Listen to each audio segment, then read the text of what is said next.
Hello and welcome to the Political History of the United States. Episode 4.14, The Liberty Riots. Last time, we spent our episode examining the first few months of 1768. Tensions over the Towns Index, especially in Massachusetts, were on the rise. The circular letter had inflamed the British Parliament, who were now entrenching more out of principle than any kind of a conviction in the Towns Index themselves. By the late spring of 1768, everybody was on edge. Massachusetts Governor Francis Bernard was stuck in between a rock and a hard place, wedged in between the recalcitrant colonists and a British ministry demanding that more be done to rein in those same American colonists. Attempts by Bernard and the customs commissioners to act upon the colonists had all been unsuccessful, as unsurprisingly, the American colonists were not eager to convict their compatriots. The target of the anger from the customs commissioners in Massachusetts had fallen squarely onto the wealthy merchant and suspected smuggler, John Hancock. The customs commissioners, however, thus far, had fallen completely flat in their attempts to go after Hancock. Following an embarrassing defeat in their failed attempt to prosecute Hancock, the customs commissioners were left limping back to stew in their own anger. Rather, however, than reading the room and backing down, the customs commissioners are about to decide that doubling down, well, that is the way to go. This is going to launch a series of events that is going to consume the colonies in the coming months. The customs commissioners, having decided that they were not going to be backing down, made their next move against Hancock on May 9th. On the 9th itself, things were innocuous enough. Nothing at that point really indicated what was coming. Hancock's ship, the Liberty, had docked in Boston Harbor on that same day. As was standard practice upon docking, the town's customs workers boarded the ship to make sure everything being brought into the colony had been properly declared. Hancock unloaded some 25 casks of high-quality Madeira. Hancock paid his duties as required, and that was that. So everything seems simple enough, right? Hancock had declared everything. It was confirmed by those same customs workers, and he paid the required duties. Well, considering that the name of today's episode is The Liberty Riots, you might have already guessed that things were not going to be that simple. Indeed, it was a month later on June 10th that the commissioners ordered Benjamin Hallowell and Joseph Harrison to seize the Liberty. The ship had remained in the harbor the entire time, and really, beyond being loaded with some new cargo of whale oil and tar, nothing had meaningfully changed regarding the Liberty since the search back in May. What had changed is the story of a guy named Thomas Kirk. Thomas Kirk was one of the two customs workers who had boarded the Liberty a month earlier on May 9th. Kirk had informed the customs commissioners that he had previously lied on his declaration page regarding the Liberty. Per Kirk, after refusing a bribe from the Liberty's captain, he had been seized and detained below deck. During that time, he could hear hours' worth of unloading taking place, suggesting that Hancock had indeed brought far more cargo in than he had previously declared. When he was eventually released, Kirk was threatened with violence should he mention his ordeal. Kirk, concerned about such threats, went ahead and kept his mouth shut. Okay, so clearly, this, if true, would be a pretty big deal. But there were still several problems with Kirk's story. First, Kirk was not the only guy that day. Recall that just a moment ago I mentioned that there were two customs workers that had boarded the Liberty in May. Except, Kirk explained that his partner was not there that day, as he was busy nursing a nasty hangover. Kirk, therefore, was alone on the Liberty. As for those threats of violence that Kirk was claiming, those also could not be confirmed, as the Liberty's captain, the one who had made the threats in the first place, was now dead. In fact, the captain had died all the way back on May 10th, one day after the initial search. This means that Kirk had waited an entire extra month after the captain's death before alerting anybody of the situation. It is also worth noting that Kirk, as the sole official on board the ship, would have received a nifty sum, a third of the total proceeds, from the smuggled goods and the ship, should allegations of smuggling be proven against Hancock. Looking at everything here objectively, it is hard to read this and fully buy into Kirk's story. He was clearly not a disinterested individual. Should his story be believed, Kirk was in line to make a nice little profit. Furthermore, we should mention that he did in fact wait that entire month to say anything at all, even though the threat of violence had been nullified by the captain's death. Evidence suggests that the customs commissioners also knew that Kirk was probably lying, considering that their official charges against Hancock had nothing at all to do with the false imprisonment of poor Thomas Kirk. Rather, the offense that they got Hancock for was saying that he had illegally loaded the whale oil and tar in his ship prior to declaring it. Policy at this time was that any cargo being loaded onto a ship needed to be formally declared prior to actually being put on the ship. This had always proved difficult, and custom had long been to load the ship first, as that would provide a far more accurate idea of what was actually on board when a captain drafted a manifest. What Kirk had provided the commissioners with is a reason for them to do anything to the Liberty. Once they made their move, it was just a matter of trying to find some offense to justify their previous actions. This was absolutely a pretextual seizure. Hancock's ship had been seized for an offense that had never previously been prosecuted in the colony. The customs officials, having decided that this was as good of an excuse as any, went ahead and seized the Liberty. Now, the customs officials understood that people probably were not going to like this. But worry not. They sent in the Romney, a 50-gun man-of-war, just to make sure things went down smoothly. By this point, news of the seizure had spread throughout Boston, and a mob had begun to gather. The mob did what they could to prevent the men on the Romney from taking the Liberty. But really, they were never actually going to succeed against a man-of-war. Although they were unable to stop the seizure of the Liberty, the now growing angry mob still did have a few tricks up their sleeve. And by tricks, I mean general rioting. The first target was Benjamin Hallowell and Joseph Harrison, who were down at the docks helping with the seizure. The mob descended on the two men and beat them bloody. Although they both would escape, the riots continued throughout that evening. These riots, well, concerning, never really do reach the same level as those from the summer of 1765. The group attacked the homes of the customs workers, where they stuck more with vandalism, instead of tearing the houses down to their foundation, like we had seen some years earlier. Throughout the course of that night, a crowd of several thousand had gathered, vandalizing customs officials' homes and beating up any official unlucky enough to be found by the angry colonists. The coming days did see an end to the rioting. However, Boston was anything but stable. Both the Sons of Liberty and Francis Bernard were trying to figure out what to do next. Beginning with Bernard, it is undeniable that he was deeply shaken by this incident. We know that for months, Bernard had been warning Hillsborough, and frankly anybody that would listen, that riots were coming. Now, they were here. Bernard was in a horrible spot here, as he really had little hope of regaining any kind of meaningful control over the situation.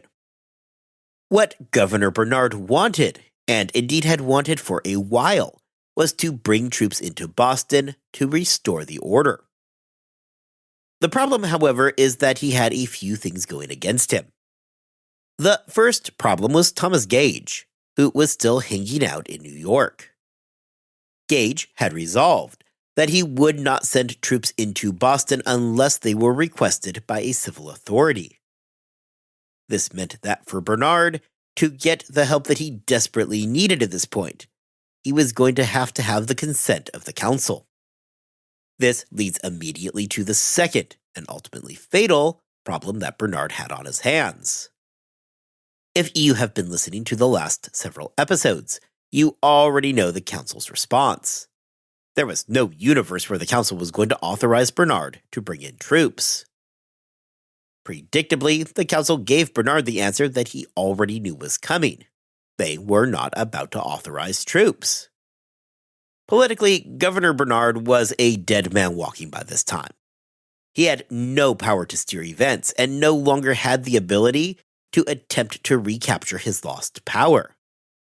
While still the governor in name, Bernard as a politician was finished. At the same time, the Sons of Liberty were busy holding mass meetings, where they were making their plans for how to proceed. Now, the Sons of Liberty are something that we need to talk about. Today, this group is often seen as being some kind of revolutionary vanguard. However, at this time, I would caution you that this is really a whole lot more than what it really was. Ultimately, the plan from them was yet another petition be sent requesting the removal of the Romney from Boston Harbor, followed, of course, by the usual comments about taxation. Under the backdrop of all of this, Governor Bernard is about to be dealt possibly the biggest blow of all. It had been plainly clear, at least since our last episode, that Bernard was just drifting aimlessly. Any meaningful grasp he had over the colony had eroded away to nothing.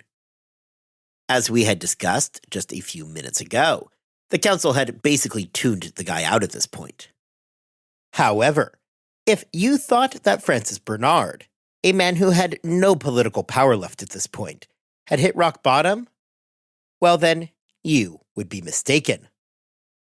Last time, we had discussed the correspondence going on between Bernard and Hillsborough. Now, if you will recall back, you will remember that I mentioned that the official instructions from Hillsborough was that if the circular letter was not promptly withdrawn, Bernard was to dissolve the assembly. When we had left off in our last episode, however, this information had yet to reach Bernard. In what must have been an absolutely stomach-sinking moment, Hillsborough's order arrived on the desk of Governor Bernard, right here, at this very moment. With his own political base now non-existent, riots in the streets over the seizure of the Liberty, and the Sons of Liberty arguably becoming the main political entity in Boston, Hillsborough's orders landed on his desk. One almost has to feel bad for Bernard here. For a moment, think about what he knows he is going to have to do. In the middle of all this tumult already plaguing Boston, he is going to have to march down to the assembly, inform them of their need to renounce the circular letter, or be disbanded. He was then going to be promptly laughed out of the assembly, as they were never going to renounce the circular letter. And then he was going to have to disband that assembly.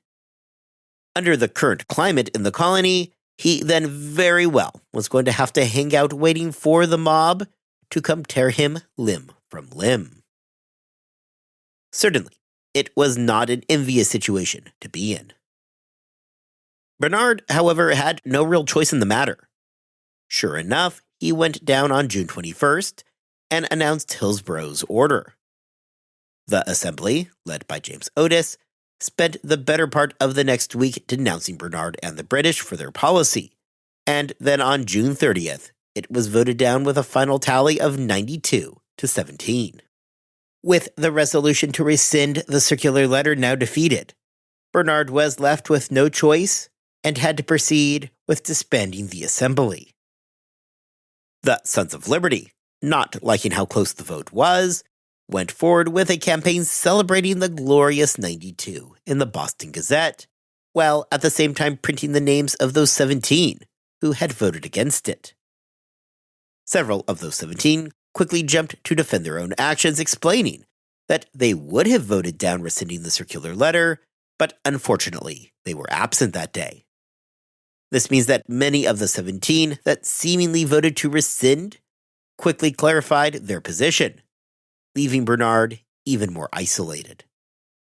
The entire affair had really been a huge boon to the Sons of Liberty, who now had a very valid complaint that their right to both assemble and seek a redress of their grievances was being completely undermined. Led primarily by Sam Adams, the summer of 1768 would see a frantic campaign of writing pamphlets regarding the colonists' current position. Heading into that summer of 1768, there was a palpable sense of dread for just about everybody in the colony. While the Sons of Liberty would seem to be at a high point, they were always looking nervously over their shoulder for a detachment of troops to arrive and crush any kind of resistance at the end of a musket. For Bernard, he was desperately wanting troops to come in and do just that. However, he recognized that he had little ability to make that happen by himself. The council was not going to be any help. And as Bernard would write in letters that summer, he very much feared for his own life. Now, we are going to get back to the narrative in a minute. However, before we can do that, I want to take a few minutes to introduce a new player into the show, who would really begin to take on a more prevalent role during the summer of 1768. Well, much of our attention thus far has been on the Sons of Liberty's leader, Samuel Adams. Following the Liberty Riots, we see the early emergence of Samuel Adams' second cousin, a 33-year-old up-and-coming lawyer from Braintree, Massachusetts, named John Adams. Born on October 9th, 1735 to John Adams Sr., a local deacon and farmer, and Susanna Boylston. The young John Adams would express his desire to be a farmer, as he was an avid lover of fishing and hunting, and enjoyed being outside. However, it was not to be. Adams Sr. had, prior to the birth of his son, decided that his eldest son would receive a full education. John Adams was not immediately winning awards for being a great student. Especially during his younger years, he found far more joy in ditching school to run off and fish than he did sitting through lessons. As he got older and ultimately entered Harvard, however, Adams did settle down and place his attention onto his studies. Though Adams had expressed his wish to his father to drop out of school and become a farmer, Deacon John Adams was just not having it. However, while his father would win the day over making sure his son remained in school, he would lose the battle over the direction of his son's education. You see, Deacon John Adams had wanted his son to take up the pulpit. However, the younger Adams had no interest in pursuing a career in the church. By the time he was at Harvard, Adams had his sights set on a career in the law. Adams, now out of school, had seen his law practice begin to grow. The growth had become enough that he, along with his wife Abigail and their daughter Nabby and baby son John Quincy, moved to Boston to better accommodate his work. Now, before moving on, we need to make one more introduction. Normally, when I introduce somebody as important as a future president, they are going to get a more formal introduction, quite like what I'm doing right now for John Adams. Of course, I just introduced another president in John Quincy. However, John Quincy presents a unique situation where there really is no need to give him an introduction. His entire life, literally from the time that he was 10 years old until his death in 1848 at the age of 80, were spent in the public sphere. In that way, we are really going to, through the normal narrative of this show, follow John Quincy's life from birth until his death.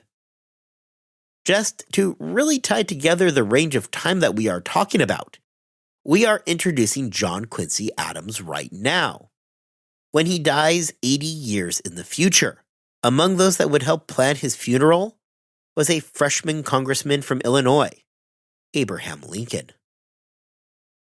So, also welcome to the show, John Quincy Adams. We will be following your career with great interest. Although John Adams was perhaps a bit more cautious in his approach than either his cousin or James Otis Jr., he absolutely had his sympathies pointed in the direction of the Sons of Liberty. However, while he would not be the most prominent of actors in the entire affair, John Adams is involved in the colonial response to the seizure of the Liberty, and will be coming up again. Hence why I wanted to introduce him now, so be aware that he is involved with all of this. John Adams was indeed taking up an active role prior to the Townsend duties. However, in respect to those duties, we see a somewhat reluctant Adams writing a week after the seizure of the Liberty. In a letter to the representatives of Boston, Adams writes on the mortification that the colonists had over the continued attempts to raise a revenue from them. Adams maintains a measured tone throughout the letter, pledging his allegiance to both the king as well as an acknowledgement of parliamentary supremacy. He would, however, lambast the decision to seize the Liberty as being an illegal seizure. Adams talks further about the constant rumors that were running through the colonies of more revenue acts about to come down on the colonists. Adams stated that nothing should be left undone that could bring about the relief of the colony. Finally, Adams addresses the rumors of troops being brought into Boston, to which he states, "Every such person who shall solicit or promote the importation of troops at this time is an enemy to this town and province, and a disturber of the peace and good order of both." This particular letter is not the grand crescendo of publications to come out of the period. However, it does do a few things for us, which is why I wanted to introduce it. First, it does bring John Adams officially into our story.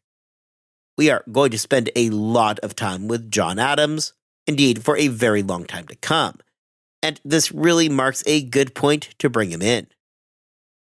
Adams' writings, however, also give us a measured look at the seizure of the Liberty, insight into the colonial rumor mill, and a stark denunciation of the prospect of troops being brought into Boston. The date of this publication by Adams should also be noted, as it came out on June 17th. This means that when John Adams sent it off, he was still unaware that a few days later the Hillsborough letter would be received by Bernard. As the summer of 1768 dragged on, the situation seemed hopeless for Bernard in Boston. Through July, he was stuck watching as events took place around him. In August, it seemed for a moment that things were going to get better for Bernard. Concerned over his correspondence with both Bernard and Thomas Gage, Secretary of War Barrington decided that everybody had had enough fun for one day, and informed Gage that the time was at hand to bring troops into Boston to restore the order. Now, we know that this is literally the exact thing that Bernard had been requesting for a while now, so we would think that such news would be something that he would rejoice at. Except that was not the case. In fact, the news made Bernard despair even more. The problem for Bernard is that the popular sentiment to the idea of troops being brought in to restore the peace in Boston was downright rebellious. John Adams had written just weeks before that troops coming in were the enemies to Boston and to the general peace. This was not just John Adams being radical either, but instead this was an increasingly pervasive sentiment throughout the entire colony. One writer going under the pen name, Clericus Americanus, put the threat into context. When responding to the question of what the colonists should do if the British were to bring troops into Boston, he responded that they should declare their independence. This was published in the Boston Gazette in early September, with Clericus Americanus likely being the Reverend John Cleveland. When Bernard learned at the end of August troops were coming, he was already deeply concerned. When the Boston Gazette carried the piece from Clericus, it downright panicked him, Bernard was not at all interested in going to war with the colonists, and now based on the increasingly loud muttering around Boston, the arrival of troops could prove catastrophic. Possibly spurred on by the call for independence, he decided that he could simply not let British troops roll into the colony unannounced. That is why, on September 9th, Bernard would personally leak the information. While trying to defuse a potential bomb, all Bernard really did was give the colonists ample time to plan their response and ensure that nothing would go smoothly. In response to his request, the Boston town meeting demanded he call another legislative session, thus giving the colonists an official channel through which to air their very considerable grievances. Bernard responded that this was not going to happen. He had his orders from Hillsborough, and he was not about to violate them. This was not an unexpected response by Bernard, whom probably nobody expected was going to call a new legislature. With this now official, it was on to Plan B. What was Plan B, you ask? The colonists called a convention of towns. This was, in all but name and official authority, a legislature. To be sure, everybody knew exactly what this convention of towns was, though technically they did not have any actual power, as again they were not a legislative body. That did not stop them from very strongly encouraging action. The action that the convention advocated for was equally as concerning. In preparation for a coming war with France, the convention advocated that every home needed to make sure that they had a musket and accompanying ammunition at the ready. Now, if you are sitting there thinking to yourself, hey, what war with France? You never mentioned a war with France. Well, you are correct. I never have mentioned a war with France. There was no impending war with France. The use of France was little more than an intentionally thin veil for Britain. Not that the colonists had any real incentive to hide their intentions. They wanted them to be very plainly known. Overall, the convention would strike a surprisingly moderate tone, largely because more than just Boston was represented. Smaller towns outside of Boston remained far less radical. As a result, three factions emerged within the convention. You had the more radical group led by men like Otis Hancock and Samuel Adams.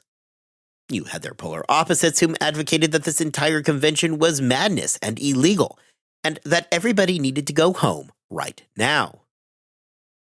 Finally, you had a moderate group who advocated for more measured responses and waiting to see if British troops were indeed coming before they make any drastic decisions. The convention did take another stab at getting Bernard to call the legislature, which was, as expected, promptly ignored. Bernard, not wanting to dig his hole any deeper, refused to even accept the petition, obviously himself believing that the convention was illegal. At the end of the day, the convention really did not move the ball much.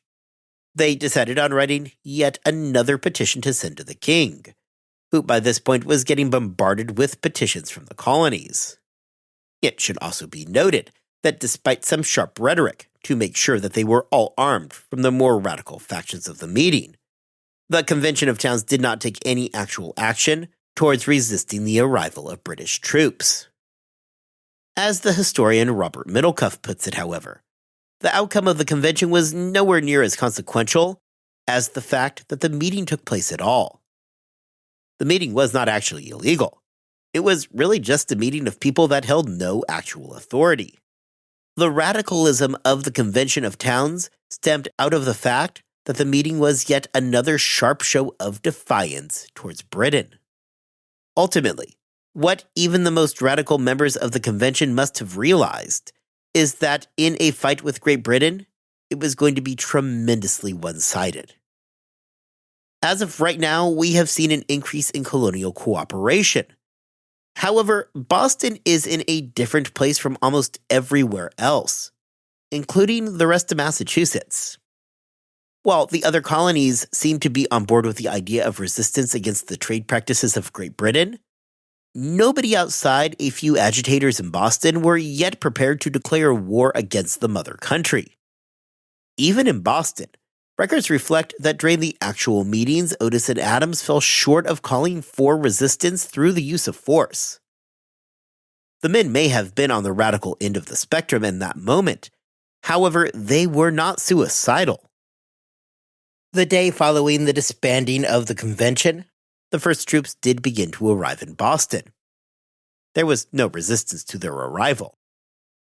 All those muskets and ammunition that were urged to be held for a coming war with France remained safely stowed away. Despite the fact that the colonists in reality were a bit less excited to actually violently resist the British, that did not stop the British from having real concerns. Thomas Gage, writing to Hillsborough prior to his arrival in Boston, wrote that he was fully prepared to deal with a rebellion through any means necessary. Gage expressed concern that the British leadership was going to go soft on the American rebels, and instead advocated for a far heavier response to nip this movement in the bud. What Thomas Gage walked into was, ironically, more of the same that he had experienced in New York. The colonists attempted to deny quarter to the army, in the hopes that their stay in Boston would be so miserable that they would just pack up and leave. Gage would also realize just how nominalized the government had become. Writing to Hillsborough shortly after his arrival, Gage states that Boston essentially had no government.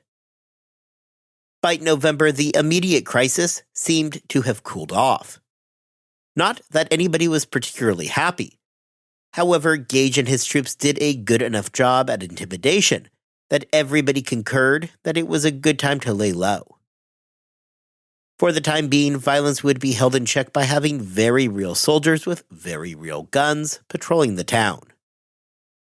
Of course, Adams and Otis would fight back in written word, arguing that the troops were inconsistent with their rights as free citizens of the British Empire.